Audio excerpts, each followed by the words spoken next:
It's a perfect Saturday afternoon, the kind of day you look forward to after a long week. I'm sitting on the back porch of our little cottage. The sun is beginning to dip low in the sky, casting a golden light over everything. I take a deep breath, inhaling the fresh, crisp air. There's a quiet peace to the place, a peace I've grown to love over the years, even if it's never truly felt like home. Not in the way a real home should feel. I glance down at my phone. No messages from Dave. He's away on a business trip, which leaves me with a rare chance to breathe. Honestly, I don't mind the time alone. It's nice. Quiet. Just me and my thoughts.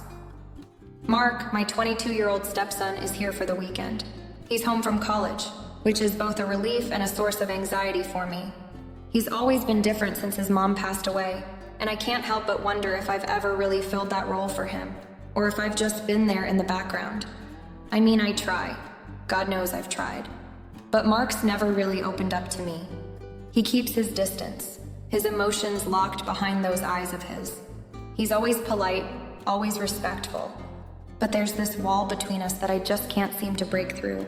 He's in the living room right now, probably with his earbuds in, zoned out with a video game or scrolling through his phone. I don't mind. I've gotten used to the silence that hangs in the air between us. In the beginning, I felt the weight of it, the gap I couldn't bridge. But now it's just a part of life. It's not like we don't talk. We do when it's necessary. But those talks are always about things like what's for dinner or what time he'll be heading back to school. They're surface level conversations, polite but never deep. I look out at the garden. The flowers Dave planted last summer are in full bloom, their colors bursting against the backdrop of green. I run my fingers through my hair, enjoying the peace, but something tugs at me. I feel it more than I can explain. A restlessness, a strange sort of energy in the air today. It's like the calm before a storm, and I can't shake the feeling that something is different.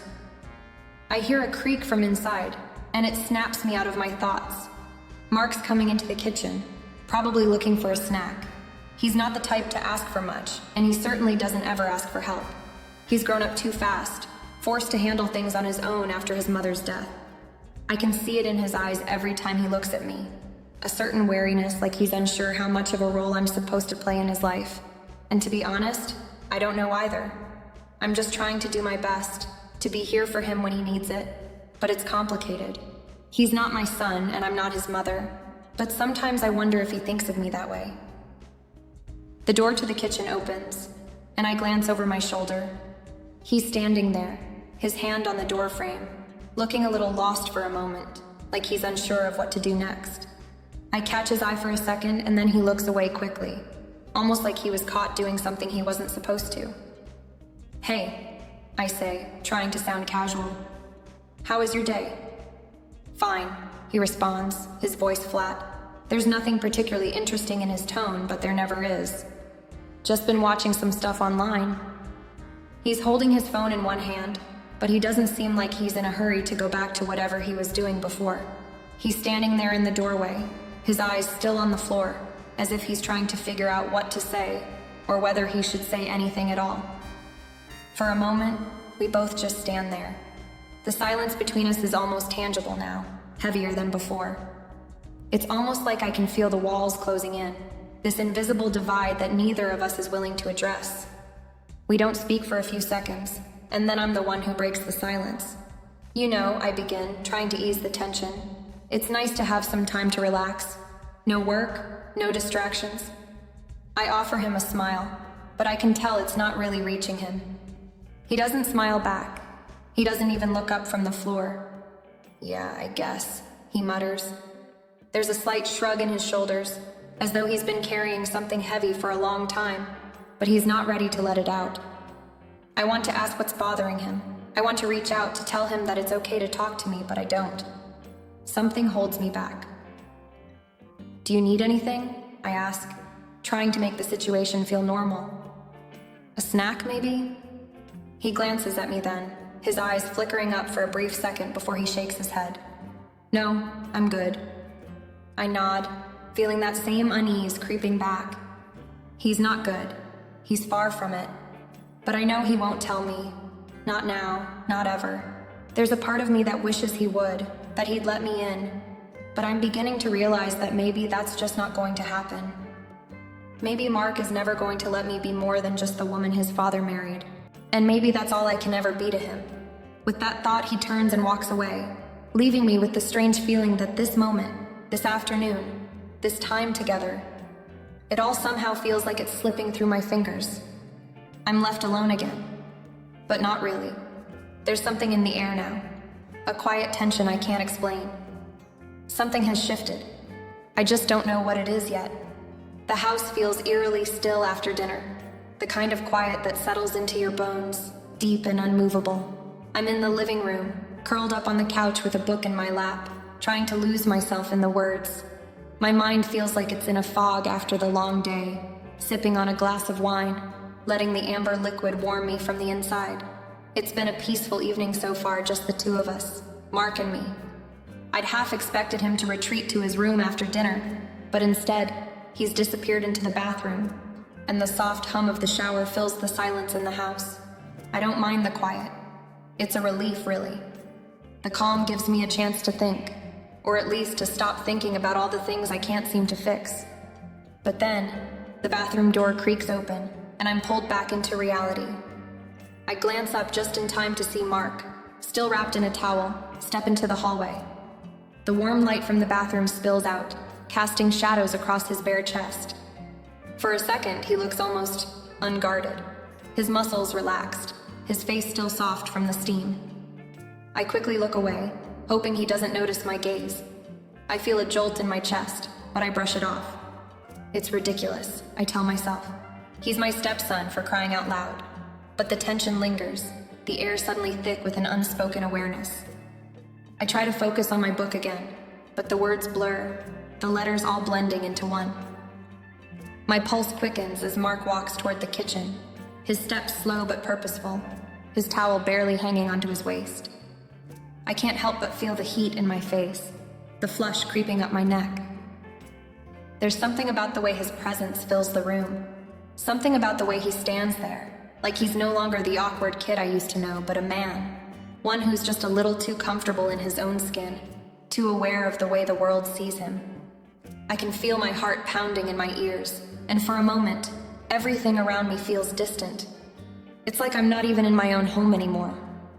Mark doesn't seem to notice my discomfort. He grabs a bottle of water from the fridge, twisting the cap off with a quiet pop. He takes a long drink, glancing over at me as if nothing is amiss. He doesn't seem to sense the shift, the tension I can barely contain. He never does.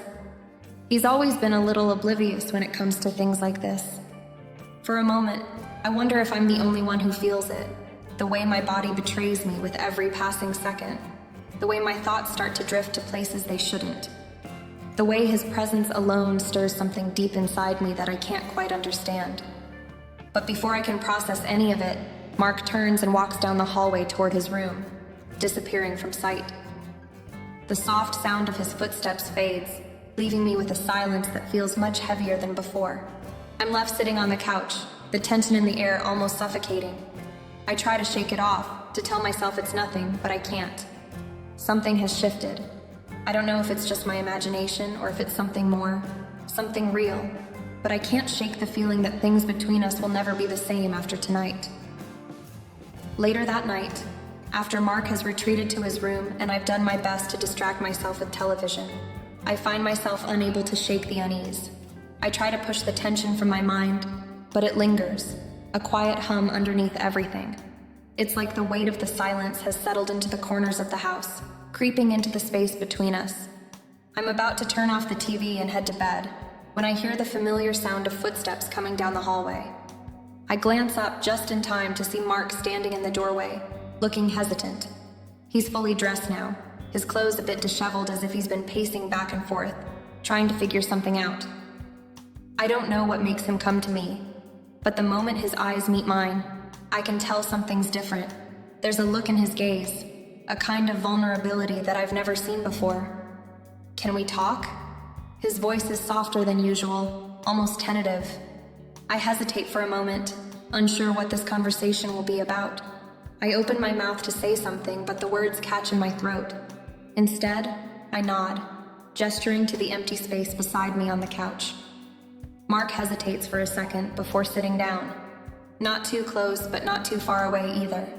The distance between us feels like a wall now, something that's been built over time but is now impossible to ignore. I've been thinking a lot lately, he begins, his voice low, almost as if he's unsure whether he should even be saying any of this out loud. About everything, really.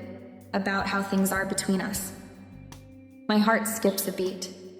I'm not sure what to say, but I give him a small nod, urging him to continue. I don't know how to say this, he continues, his fingers nervously fiddling with the hem of his shirt. But it's hard for me sometimes. You've always been there for me, ever since my mom passed. You've been more than just a stepmom to me. You've been like a mother, and I appreciate that. But I don't know, lately I've felt conflicted. I feel my stomach tighten at his words, unsure what he means. I want to reassure him, to tell him that I'm just doing what I can to help him through everything. But something in the way he's looking at me makes my heart race. It's not a look of gratitude anymore. It's something deeper, something I don't know how to interpret. Mark turns his head away for a moment, staring at the floor as if gathering the courage to say the words he's been holding back. It's just, sometimes I feel like there's more. Like, maybe I see you as more than just a mother figure. He hesitates, his voice dropping even lower. And that messes with my head, Sarah. I don't know what I'm supposed to feel, but I can't stop thinking about it. I feel my breath catch in my chest. My mind races, trying to piece together what he's saying. But it doesn't make sense. I've always seen him as just my stepson, just a young man I'm helping to navigate life after losing his mother. But now, I don't know if I've been blind all this time, or if something has shifted between us. I force myself to stay calm, to keep my composure even though my heart is pounding in my chest. Mark, I begin softly, trying to sound composed. I know it's been hard, losing your mom, everything with your dad and me. But you have to understand this, what you're feeling, it's natural. It's part of growing up. But this, I gesture between us, can't be more than what it is. I'm your stepmother, and that's a boundary that has to stay in place. He looks at me then, his eyes searching mine for something, some kind of understanding, or maybe reassurance. I want to give it to him, but I can't, not when my own emotions are all over the place. His words have opened something inside of me, something I wasn't ready to confront. I know, Mark says, his voice barely a whisper, but it doesn't make it go away. I can't help it. I don't know what's wrong with me. The room feels smaller now, the air thicker as if everything is hanging in the balance. There's so much left unsaid between us, so many things I can't bring myself to acknowledge. I want to comfort him, to tell him that everything is going to be okay, that I'm here for him no matter what. But the truth is, I don't know where to go from here. I force a smile, but it feels brittle, fragile. There's nothing wrong with you, Mark. You're just figuring things out. We all are. I stand up, not sure how else to handle the conversation. But we'll work through this. You're not alone. I see the way he looks at me, and I can't help but wonder if, despite my reassurances, things will ever be the same again. As I prepare for bed that night, I can't stop thinking about what Mark said. The weight of his words clings to me, far heavier than I expected. It's strange, hearing him admit that he feels conflicted about our relationship, about seeing me as more than just his stepmother. For a moment, it almost feels like I'm in a dream, but everything about it is too real. The way his eyes lingered on me, the way his voice trembled with unspoken emotions, it's all still fresh in my mind, replaying over and over in my head. I slip into bed, but sleep doesn't come. I toss and turn, staring at the ceiling, trying to push the thoughts out of my mind. But no matter how hard I try, I can't. I'm haunted by the image of Mark sitting next to me, so close yet so far away, his words echoing in my ears. What if I've been too close to him? Too involved? I've always made sure to be there for him, to support him in any way I could, especially after his mother's passing. I tried to be a steady presence in his life, offering him the love and care that he deserved. But now I wonder if I crossed a line. Have I been too comforting, too nurturing, too available in ways that blurred the boundaries of our relationship? I can't deny that a part of me feels guilty for making him feel this way. Was I too blind to see it before? Maybe I should have pulled back sooner, given him the space to grieve without constantly being there for him.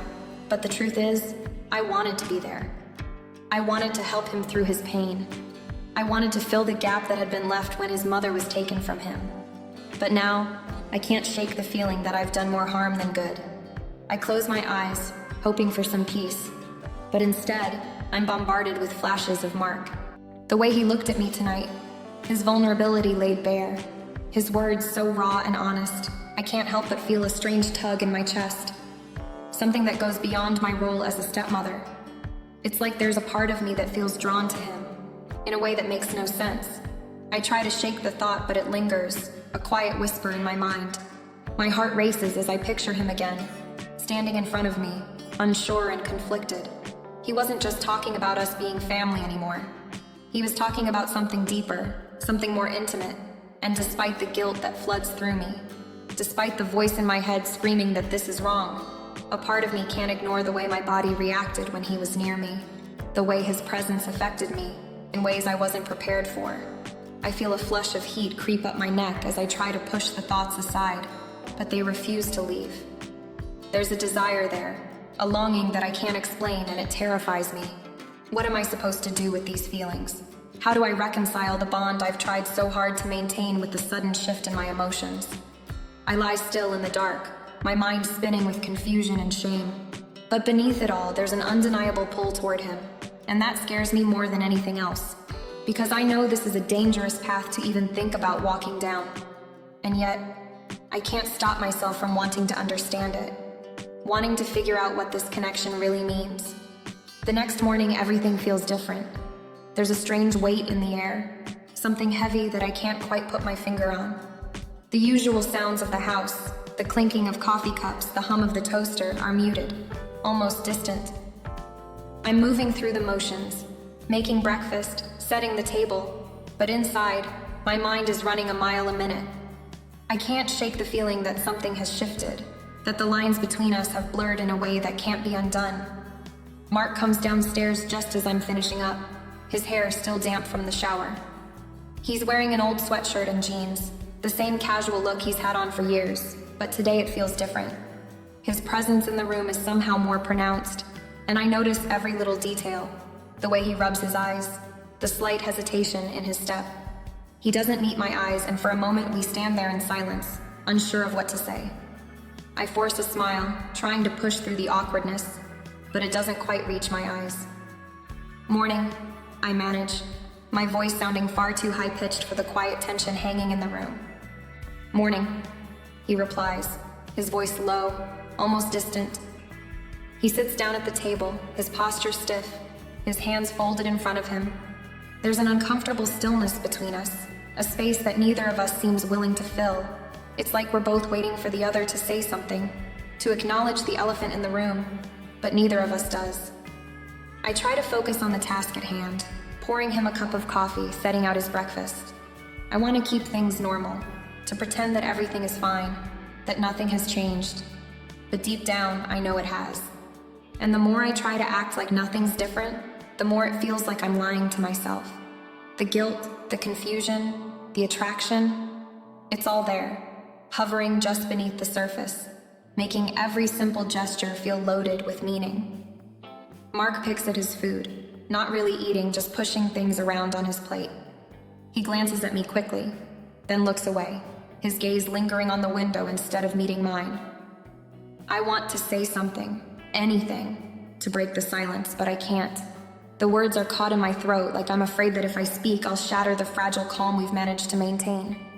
I catch myself stealing a glance at him, watching the way he moves, the way his shoulders seem to carry the weight of something unspoken. There's an intensity in the way he holds himself, a guardedness that wasn't there before. It's as if he's carrying a secret, something heavy that he's afraid to share. I wonder if it's the same secret I've been carrying inside me since last night. Finally, he looks up, his eyes meeting mine for the briefest moment before quickly flicking away. There's something there, something more than just the usual distance between us. It's a quiet understanding, an acknowledgement of what happened, though neither of us is brave enough to put it into words. The silence between us speaks louder than anything we could say aloud. I finish my breakfast in a daze, not really tasting the food, just going through the motions. The more I try to ignore the tension, the more it grows, until it fills the room, suffocating the space between us. Every second feels like an eternity. Every word feels too heavy, too charged. And yet, despite the discomfort, despite the guilt that still twists in my stomach, there's a part of me that can't help but wonder what comes next. What happens now that we've crossed this line? How do we go back to pretending like everything's fine when I know it isn't? The clock on the wall ticks on, marking time in a way that feels strangely out of sync with everything else. The moment stretches on, neither of us moving, both of us trapped in the quiet aftermath of something we can't undo. The days after that awkward morning blur together, but each one feels heavier than the last. I notice it in the small, seemingly insignificant changes in Mark's behavior. Things that didn't register before, but now seem impossible to ignore. It's as if the air between us has thickened, charged with something neither of us can fully articulate. Mark has always been polite, but now he's overly considerate, to the point where it almost feels forced. He opens doors for me when he never did before, even though we've both been living here for years, long past the point of pleasantries. He offers to carry my groceries, an offer I would normally laugh off, but now it feels like something more. He lingers in the kitchen longer than he needs to, waiting for me to ask him something, anything, just to keep the space between us occupied. At first, I tell myself it's nothing.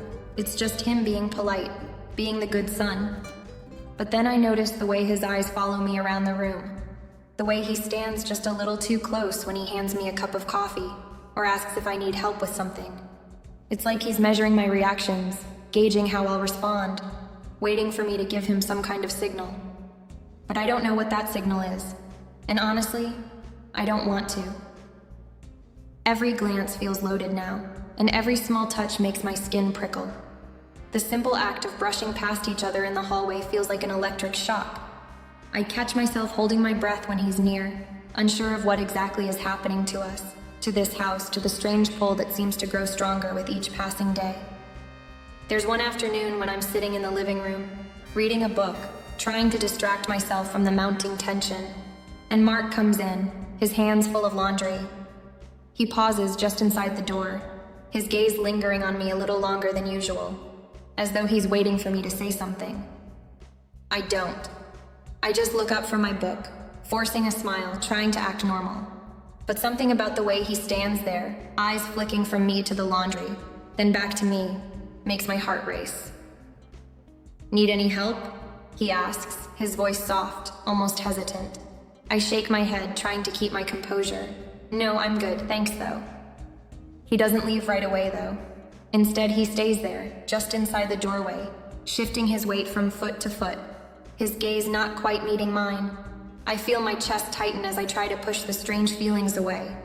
There's a part of me that wants to reach out, to tell him that things are getting too complicated, that I don't know how to handle this tension anymore. But I stay silent, and so does he. Finally, after what feels like an eternity, he gives a small nod and walks away, leaving me to deal with the unsettling quiet that follows. It happens more often now, the moments where I catch him looking at me in a way that's too intense, too knowing. Sometimes I think he wants to say something, to break the silence and address what's been unspoken between us. But he doesn't. And I don't either. We both just continue playing this game, dancing around the truth, pretending we don't feel it. The pull, the heat, the undeniable shift. I can feel myself changing too. I'm more aware of how I look, of how I carry myself when he's around. I catch my reflection in the mirror and wonder if he sees something different in me now. Maybe he's noticed the subtle changes, the way I dress a little differently, the way I stand just a little straighter. But I don't want to think about that. I don't want to admit that I'm reacting to him the same way he's reacting to me. So I keep my distance. I try to keep my composure, even though inside everything is starting to unravel. Mark's behavior continues to shift, becoming more deliberate, more charged, and I'm not sure how much longer I can keep pretending that nothing has changed. It's late one evening, when the tension finally boils over. Mark and I are alone in the house. My husband's still away on business, and the quiet stretches between us have become unbearable. I'm sitting at the kitchen table, the the soft hum of the refrigerator the only sound. I'm flipping through a magazine, pretending to look at the pages, but my mind keeps drifting back to Mark. I feel him more than I see him, his presence in the doorway, like a pull I can't resist. "Sarah," he says, his voice low but steady. "Can we talk?" I look up startled. The way he says my name, just my name, sends a shiver down my spine. I set the magazine down, taking in the look in his eyes. There's something different in his gaze now. Something more vulnerable, something raw. For a moment, I don't know what to say. The space between us seems to close, but I don't move. My hands are trembling slightly, but I force myself to take a deep breath, trying to steady my heart. "Of course," I say, trying to keep my voice even. But it comes out softer than I intended. I want to tell him everything is fine, to assure him that whatever it is, we'll get through it. But I can feel the weight of this conversation, the unspoken words hanging in the air. We're standing on the edge of something neither of us can walk away from, and I know it. Mark steps closer, just enough so that the distance between us feels like it's gone. His eyes flicker between mine, and I can see the hesitation in them. He's searching for something, unsure if he'll find it, but too afraid to not look. "I don't know how to say this," he starts, his voice shaky. "But I think I've been feeling something for you, more than just what a stepson should feel for his stepmother. I don't know what it is, but I can't stop it." The words hit me like a punch to the stomach. I want to respond, to say something, anything, but for a few seconds I'm paralyzed. I can't breathe, and my mind races. I know this moment has been coming, but hearing him say it out loud feels like an explosion I wasn't ready for. His words hang in the air, thick with everything I've been trying to avoid, trying to deny. He steps closer, just a little, his voice softer now, barely a whisper. "I don't know how to deal with this. I need you to know. I don't want to feel this way, but I do." I try to speak, but my throat feels tight and all I can do is nod, like some part of me understands what he's saying, even if I don't want to. The truth of what's between us is so clear now, so tangible, and I feel like I'm drowning in it. But I can't make myself push him away. I can't make myself tell him to stop, because deep down, there's a part of me that feels it too. "I've been feeling something too," I admit before I can stop myself. The words spill out and I can't take them back. Mark's face shifts, his expression a mix of relief and uncertainty. He steps even closer, his hand reaching for mine, but I pull back just slightly, enough to remind myself where we are, who we are. But even that tiny space between us feels too small now. He doesn't pull away though. Instead, he looks at me with an intensity that almost feels like it could burn me alive. "What do we do now?" he asks quietly, his voice strained. His question is simple, but the weight of it crushes me. I don't know what we do now. All I know is that everything has changed, and there's no turning back. Whatever is between us now, we can't undo it. We've crossed a line, and both of us feel the pull, the desire, the truth that has finally surfaced. I try to focus on the space between us, the room, the world outside, but none of it matters anymore. The moment has come, and the reckoning is here. The silence between Mark and me grows heavier as I try to gather my thoughts. Every part of me wants to pull away, to put an end to this moment before it spirals further, but my feet remain rooted to the floor, and my heart pounds in my chest. I can feel the heat between us, the way our breaths are too close, too intertwined. Neither of us moves for a long moment, as if we're waiting for something to change, for the world to snap back into place, for this to all make sense. But it doesn't. It won't. Mark reaches out, his hand trembling just slightly, as he brushes a stray lock of hair behind my ear. The touch is light, almost hesitant, but there's an undeniable force behind it. Something inside me breaks open. A part of me I never knew I'd been keeping shut off. My breath catches, and I meet his gaze, unable to look away. In his eyes, I see the same storm of emotions that's been brewing inside me for weeks. Desire, confusion, fear, but most of all, the raw, undeniable truth that we can't ignore any longer. He steps even closer, his body now so near mine that I can feel the heat radiating off him, feel the tension in the space between us growing unbearable. I should step back, I know that. I should tell him this is wrong. But all I can do is stand there, caught in the gravity of the moment, feeling my own body betraying me.